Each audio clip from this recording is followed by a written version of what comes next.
Hi friends, thank you very much for clicking ABC Learning English Solution, and today on this podcast we are going to discuss about the errors in pronoun.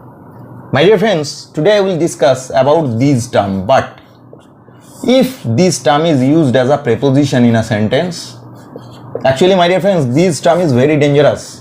Sometimes it is used as conjunction, sometimes it is used as preposition, sometimes it is used as noun. So this is very dangerous word, and my dear friends, it can be used as adverb. It's very dangerous thing. But we are just gonna focus about the usage of preposition. When this term is used as preposition, at that time, my dear friends, you know preposition must follow an object. So if it is after preposition means after what? But where the term but is used as a preposition, after that obviously we have to use the objective form of that noun or pronoun. If it is noun, then no such problem, because for noun you know the subjective and objective forms are same, but in case of pronoun it's very dangerous. In case of pronoun, obviously we have to write down the objective form. That means as it is a preposition, it must follow an object, and this noun or pronoun will be the object of this preposition. I'm just gonna give you one example. Let's look at this. Just this one. Nobody was present there.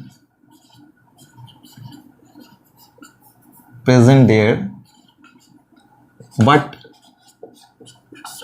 then the blank space. Actually here this term means except,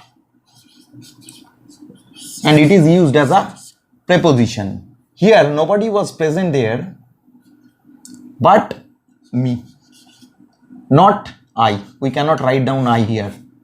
We have to write down we have to write down me. We cannot write down I here. Nobody was present there but me. Actually this is a preposition, and obviously after that we have to use the objective form of that one. This is the I, this is the subjective form.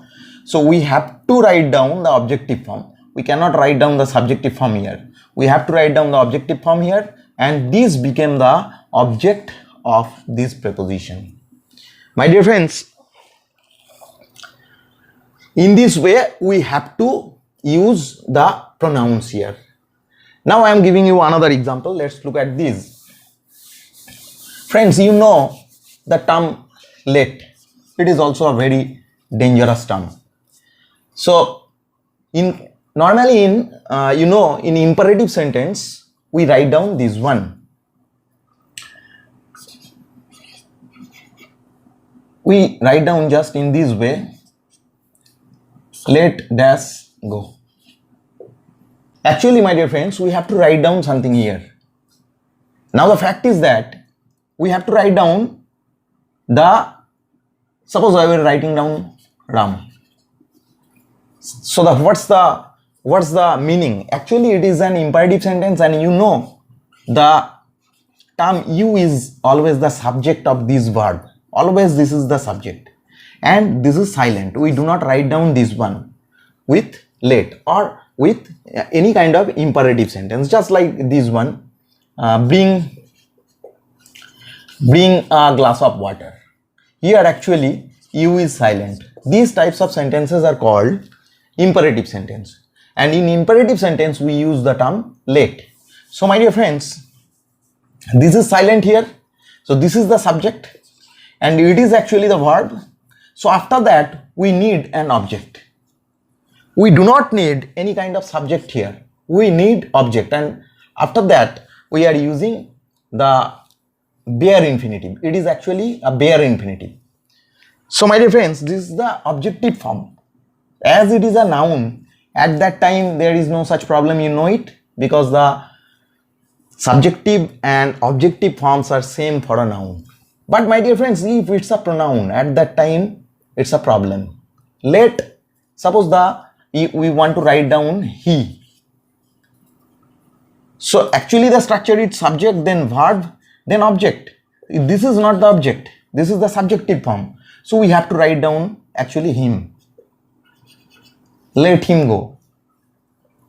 you let him go, or we can write down you let me go. My dear friends, we cannot write down the subjective form there, or you can say we have to write down the objective form. Always after let, we have to write down the objective form. We can write down let us go. Actually, my dear friends, this is the objective form and this is the place of the object. So we have to write down obviously the objective form. And in exams, in competitive exams, this is given, let we go. And we have to find out the mistakes, we have to find out the errors, and actually we have to write down the objective form. So here, my dear friend, we cannot write down we have to write down us. I think you can understand these situations and you can apply in your exams or in your regular usage. Thank you very much for watching this video. Thank you very much.